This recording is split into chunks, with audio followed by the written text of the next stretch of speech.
is it that went into building resilience for these two retailers that you have been associated with? Is there a recipe? Are there some specific factors which have led to this resilience? Yeah, I would like to answer them with some learnings. But before I do that, I like just to articulate, what Titan is all about. See, the Titan's brands that you see today in the retail space across the network of lifestyle retailing that we have, our brands are seeped in category knowledge. We are in watch business, jewelry business, eyewear business, and now starting in sarees and perfume businesses. So our brands are built around category knowledge, category, a deep understanding, insight into category, and we have built the brand and the reach of the brands through retailing.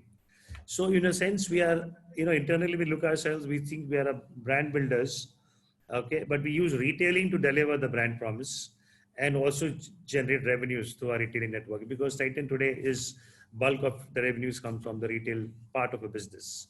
So having said that, you can learn a great deal about both the category side of it or the retailing side of it. And even for generic retailers, this question will be relevant that, is category equally important in your business of retail? So what category are you dealing with, which is so sustainable over a period of time? And therefore, this question of category and retailer go hand in hand in that sense. And therefore, want to qualify that by saying that we are retailer from every sense of the word in lifestyle retailing, which is specialty retailing, but we are seeped in category knowledge in depth.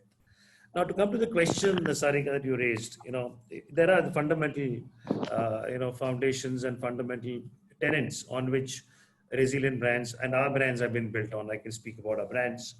The first is a belief, truly a belief that as brands, we should be leading the customer, which is we should have the ability to change customer preferences. I'll just give you an example of that tenet. I'm talking about something like when we came with watches in 87 in the marketplace, the whole Indian market was mechanical. And we came with quartz watches. Now, I remember when we were starting our careers, I was there trying to sell watches to dealers, and they made a joke of us saying that you guys won't last a month. Nobody buys quartz watches, battery wali gadi hai. You have to repair not repairable watches. And that was the feedback from the trade and the players in the market, in which was HFD was the giant that time, and Allwyn, the two big government enterprises, tied up with Seiko and Citizen, two largest world players in watches. And here's a startup coming in with quartz watches. And that's where a belief in our original chairman's view that, we are changing the way watches are retail. We wanted to come with lifestyle category positioning, not with watches. A similar example I can quote, and therefore that's the belief, that's the first foundation that we have is do you believe that you have the wherewithal to change customer preference through the route that you're taking?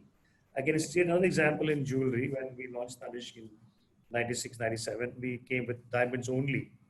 And the same principle we applied here, and we realized that the Indian jewelry market is largely a gold market.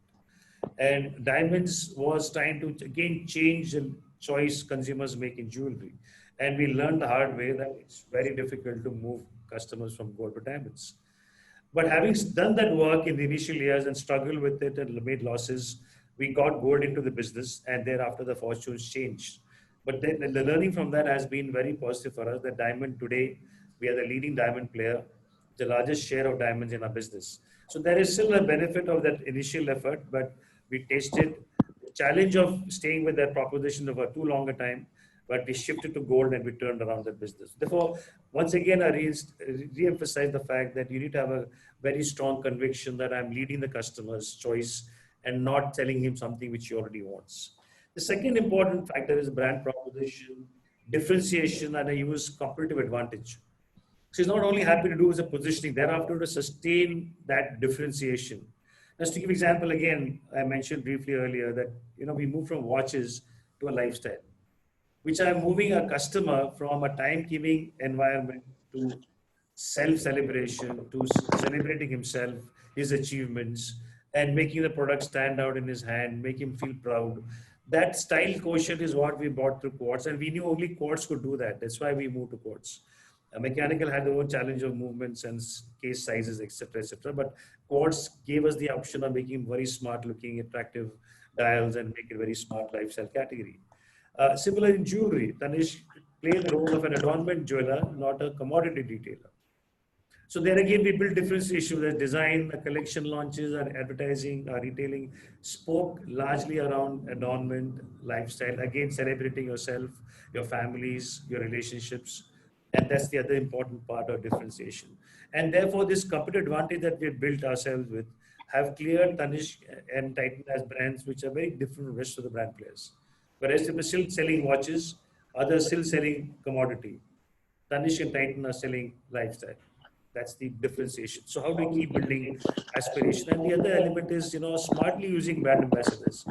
It's very interesting learning I want to share with all of you that we've had in our career in Titan, let's say in the initial many years, Amir Khan in watches, and we had never had a brand ambassador till we got Deepika on board.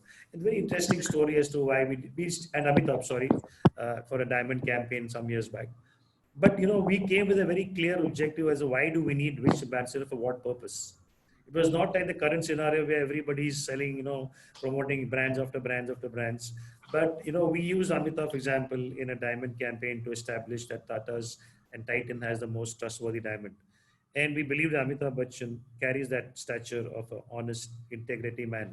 And he articulates Tanishq promises of diamonds would be a great learning. And we used him exactly for 1 year and build that promise of Tanishq diamonds being the most trustworthy diamonds.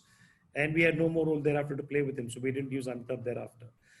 The same happened in Tanishq. In between, we had a rough time when we had this whole gold rate jumping up, and we did not. And we went into a value proposition. We went into huge 1 whole year in terms of selling low weight products, low making charge products. So what happened is the aspirational appeal of the Tanishq brand got weakened.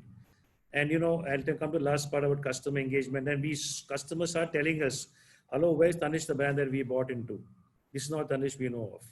And then we had to quickly get our, the aspirational value back, the glamour back on the brand. And that's when we found Deepika was the best bet at that moment in time, younger profile, fast moving, star, aspiring star. And we took her on board and we paid us rich dividends. In 1 year's time, we had got the sheen back onto the brand. So there again, we went to the differentiation, building differentiation, brand proposition, and advantage, which continues as we speak. And therefore, we're still growing the largest and the fastest for my last many years. The third is adaptability. I know very critical. I can show many examples of the adaptability piece that we speak about constantly changing with time, with consumers, with environments. The diamond story was one such a change, which is very large for us. And I mentioned about when we launched Tanishq and diamonds, we burnt our fingers for quite some time. We had really made losses, and we were under great pressure in terms of reviving this business. And when we got gold into the business, and their fortunes changed, but there again we did about differentiation. We did not just keep gold jewelry, but we kept the differentiation of design ownership about using a platform of purity. We used in this case, building the gold proposition. We got carat meter from Europe, which nobody was using, and pitched purity on front of in the face on the consumers. And that's when they built the trust that Tata's and the gold, and demonstrating the purity through the carat meter was where we started kickstarting, as we saw fortunes changing dramatically. Therefore, that change, managing that environment, suddenly losing share, not making sense, customers saying, hello, again, they're doomed to failure in gold jewelry. But when we came back with gold and we positioned differently, we again found success. The second example I can give is again in the recent years when smartwatches came into the watch business, like quite some years back. We had no smartwatches. We are a lifestyle category, making very smart, good-looking watches and great value to begin with. I'll talk about that. Along with the brand proposition, we bring aspiration, but give humongous value to consumers. And we said we'll create our own platform. So we built from scratch. We talked with partnerships with various software companies. And today, without losing the essence of styling, without losing the personality of it's an analog watch, we built the smartwatch business today. We are the top two retailers in smartwatches in India. The third was, in the operation side, when GHS closure came about in the jewelry business 5 years back, and Government of India said no more installment-based customer acquisition in jewelry. So they overnight banned it, and we had 30-odd% business, which suddenly went zero. And then again, we had to adapt ourselves to generate new revenues, chase new customers, aggressively go ahead behind new customer acquisition, product development. And therefore, we got back in a year's time, we recovered 3/4 of that lost sale in the same financial year, we lost that business. The other was, when we had gold on lease, which is again a very good supply side benefit that the jewelry industry benefits from government of giving 6 months to take gold, produce it, and over 6 months pay the money to the suppliers. And that was again stopped by the government of India because of import constraint in terms of balance of trade. And believe me, because of our strong ethics standards, integrity, we got gold loan from State Bank of India, which gave us the loan because we found us to be, so quickly adapting ourselves to that change supply side economics was never an issue, to generating enough requirements for production of jewelry to make the demand side fulfilling. So these are examples of how adaptation is critical to success and build. And what is more important here is not only building adaptability but sustain your growths. Our growth never tapered, except we never declined ever in the years that I'm aware of our businesses. We've always grown. At 1 year GSS time, we became flattened a bit for 1 year, but have been growing. The next is financial power. The ability to sustain these financial shocks is something which is extremely important. And I have two examples to share. One is the Titan International Foray in Europe. We went with large, in the early part of Titan's watch launch in India, we went aggressively with international foray.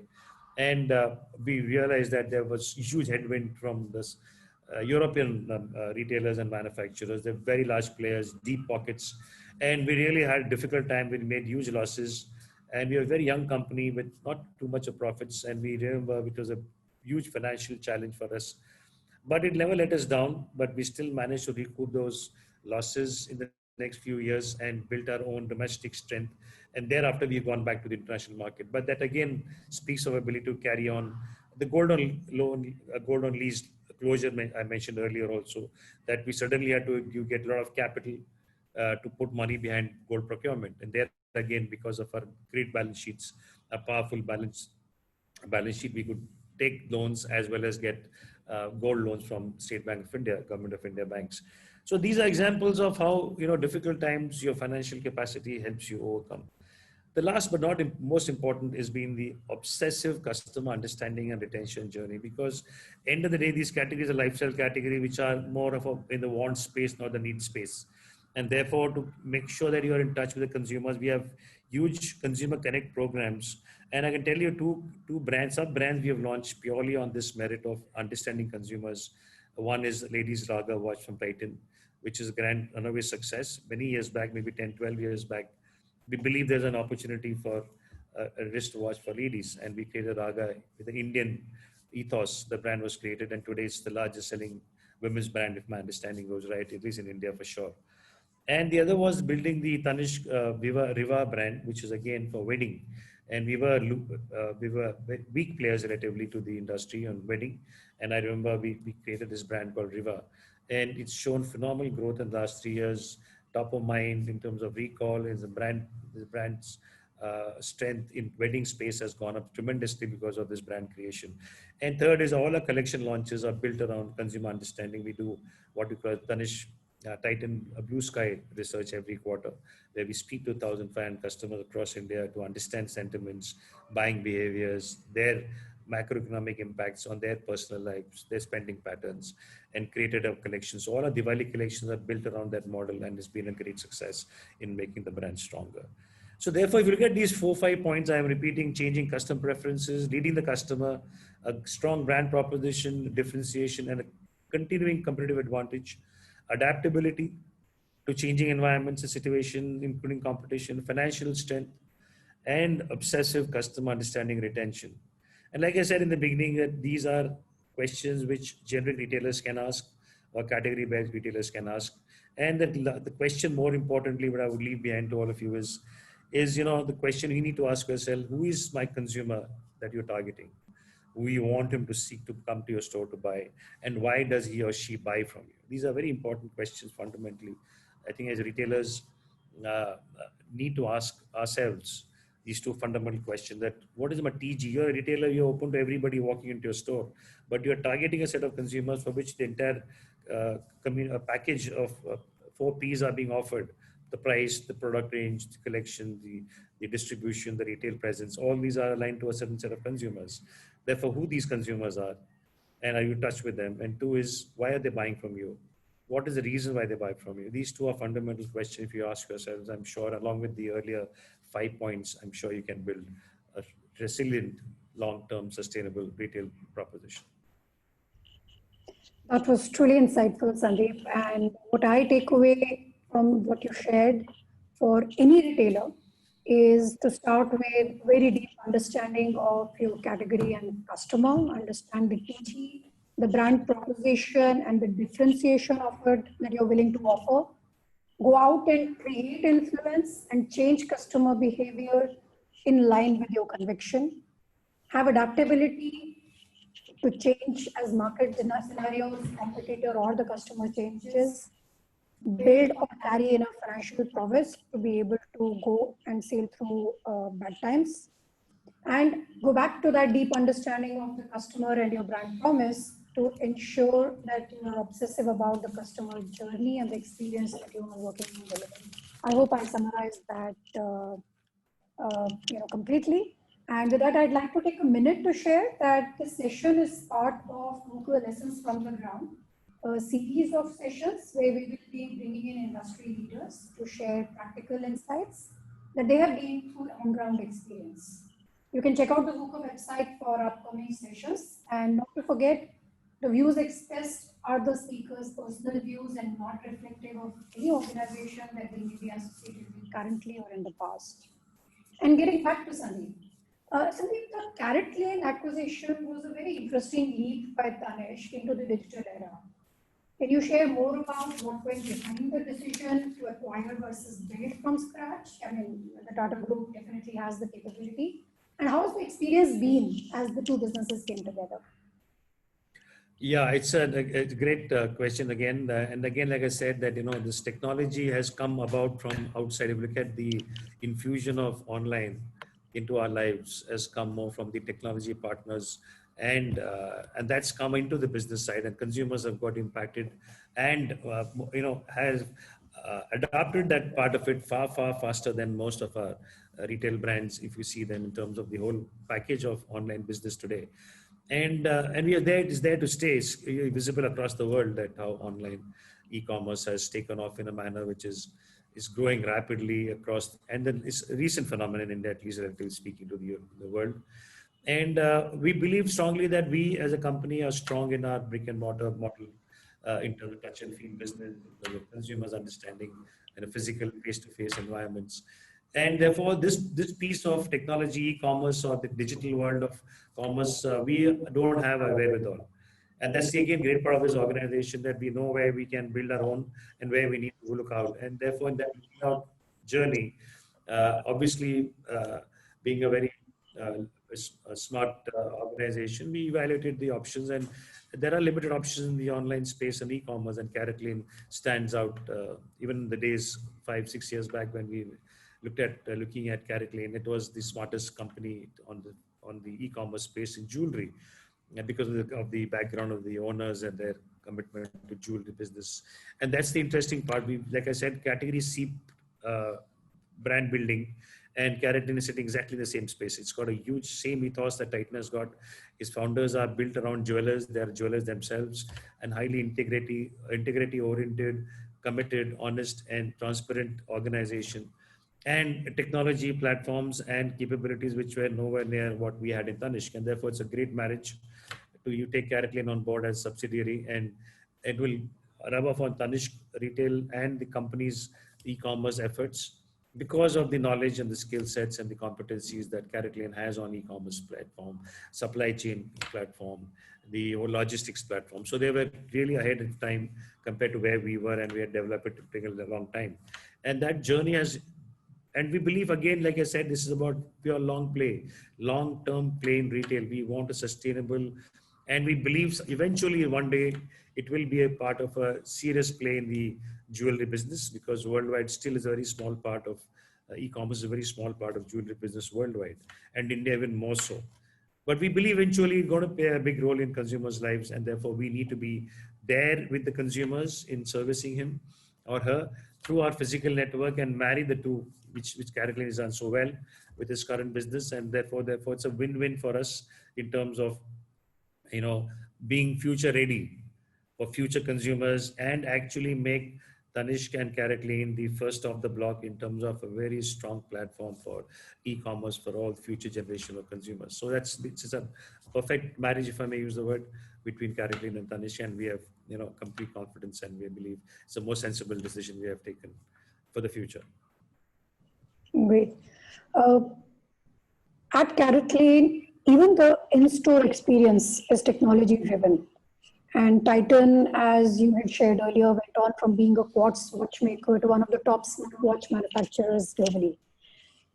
Technology is playing a big role in retail, and that role has grown more so in the last decade. The last few months, it's probably been sort of grown by leaps because of the changes that have happened around us.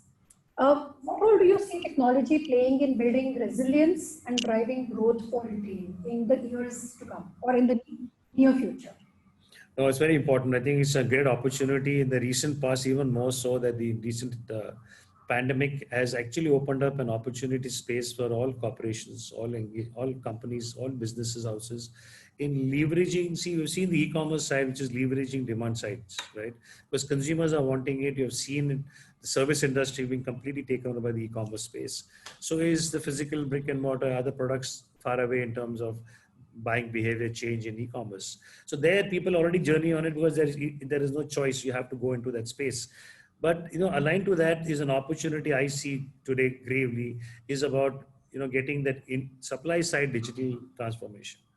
This is about getting your whole operation into an automation mode in terms of being alive to the current environment. Adaptability point I made earlier, unless your systems are driven in a manner which you get to know on a day-to-day basis, hourly basis, depending on the function, depending on the revenue side, demand side, cost side, if you don't have a strong process driven, and which obviously comes from digitizing your internal operating processes, and thereby taking quick decisions which are relevant for that moment and time, and thereby be more proactive to consumers, to cost, to investments, I think is a great opportunity. It's a brilliant opportunity, and I think eventually this marriage of supply side uh, digitization of processes and a demand side will eventually get the maximum for an organization in terms of impact, in terms of profitability, sales control, and in terms of cost management.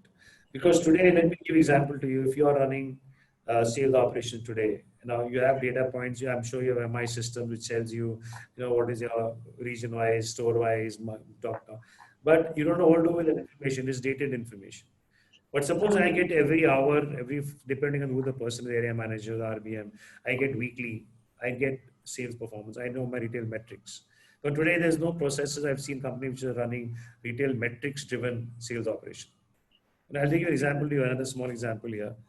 That earlier in Tanishq retail system we used to have uh, incentives based on end results, which is how much target you achieve.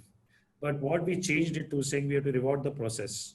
So, my example, I'll give you a retail sales operation entails a walk-in, it entails a conversion, entails a ticket size, it entails number of pieces per bill. Now, if I start impacting these elements, my output is more or less assured. Plus, I know what my output is likely to be based on the walk-in. And this procedure today, they have no control on it. Now, suppose you know this every hourly basis, weekly basis, or monthly basis, you can take timely action of pulling up stores which are not performing, or changing your incentive structure, or you're tweaking the supply side. So there are many things which you can do on a day-to-day basis, which will help you automate. So therefore, this opportunity I think is there for organization to take, and it's topic by itself. Uh, Gentlemen and ladies, that we can spend more a full session on this part. That what are the opportunities of automating your operations, which will benefit, and along with the e-com platform, omni-channel opportunity, we're talking about a really strong, resilient organization sustain the test of time in the coming years.